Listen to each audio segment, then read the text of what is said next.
Sir Ken Robinson es un educador británico que se animó a llevar adelante un planteo completamente revolucionario: la necesidad de sumar el arte y la creatividad en las aulas. Su planteo puso en jaque distintos conceptos históricos y arcaicos sobre la educación y abrió un debate de alcance mundial, el de la calidad de la enseñanza y la innovación en las escuelas.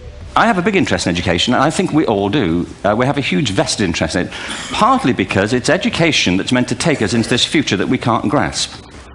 If you think of it, children starting school this year will be retiring in 2065. Nobody has a clue, despite all the expertise that's been on parade for the past 4 days, what the world will look like in 5 years' time. And yet we're meant to be educating them for it. So the unpredictability, I think, is extraordinary. And the third part of this is that we've all agreed, nonetheless, on the really extraordinary capacities that children have, their capacities for innovation. And my contention is all kids have tremendous talents, and we squander them pretty ruthlessly. So I want to talk about education, and I want to talk about creativity. My contention is that creativity now is as important in education as literacy, and we should treat it with the same status.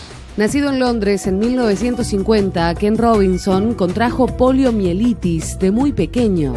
Pero eso no lo detuvo. Estudió, egresó de las universidades de Leeds y de Londres y se convirtió en director de una iniciativa que pretendía mejorar la creatividad y las artes en las escuelas británicas.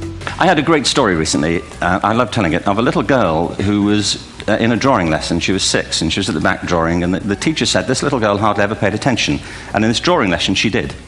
And the teacher was fascinated. She went over to her and she said, "What are you drawing?" And the girl said, "I'm drawing a picture of God." And the teacher said, "But nobody knows what God looks like."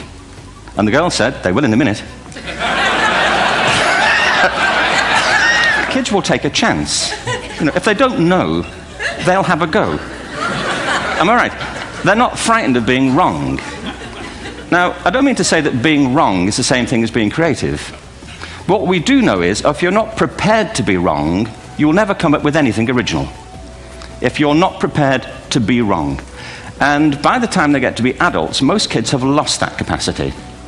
They have become frightened of being wrong. And we run our companies this, by the way. We stigmatize mistakes.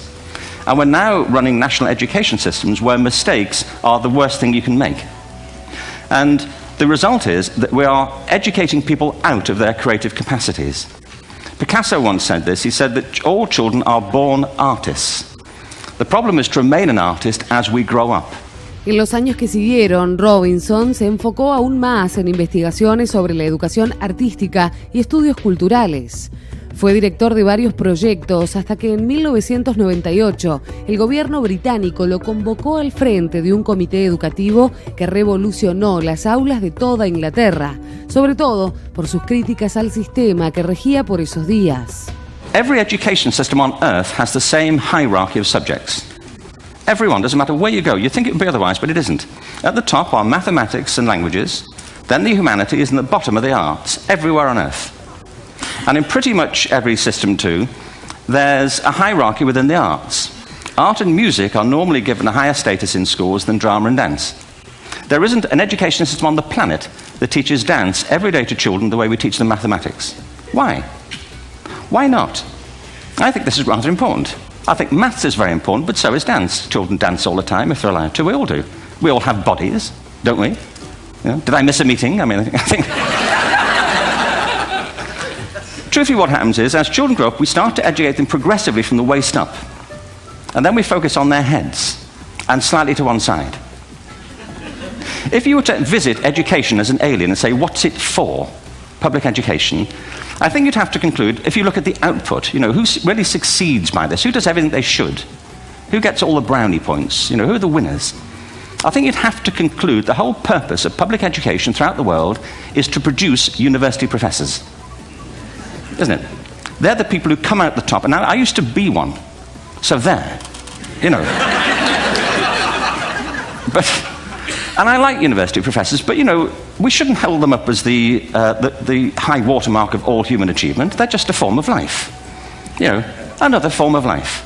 But they're rather curious, and I say this out of affection for them.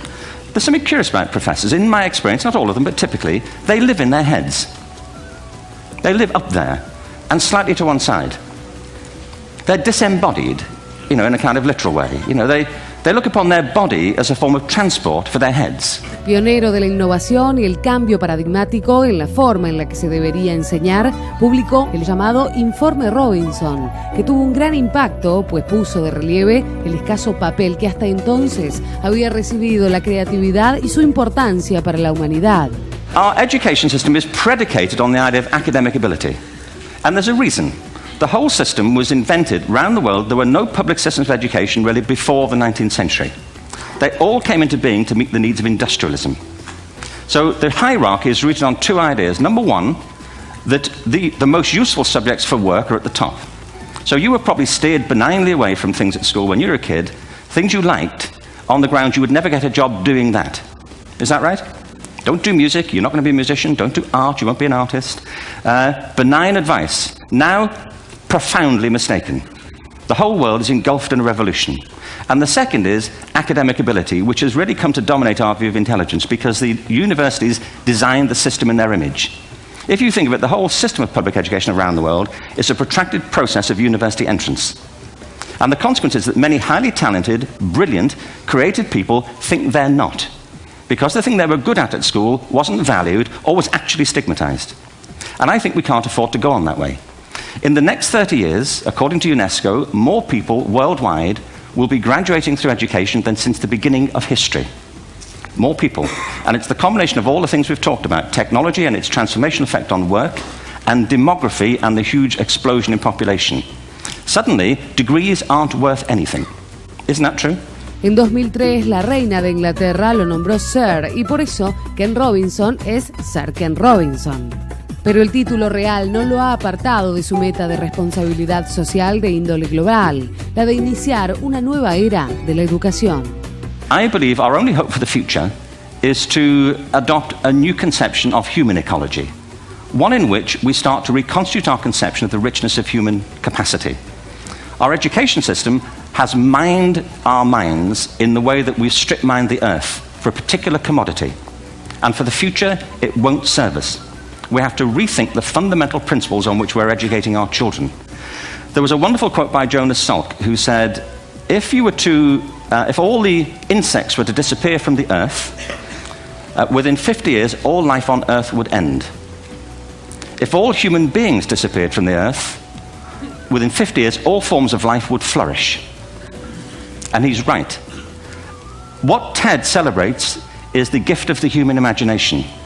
We have to be careful now that we use this gift wisely and that we avert some of the scenarios that we've talked about. And the only way we'll do it is by seeing our creative capacities for the richness they are and seeing our children for the hope that they are. And our task is to educate their whole being so they can face this future. By the way, we may not see this future, but they will. And our job is to help them make something of it. Thank you very much.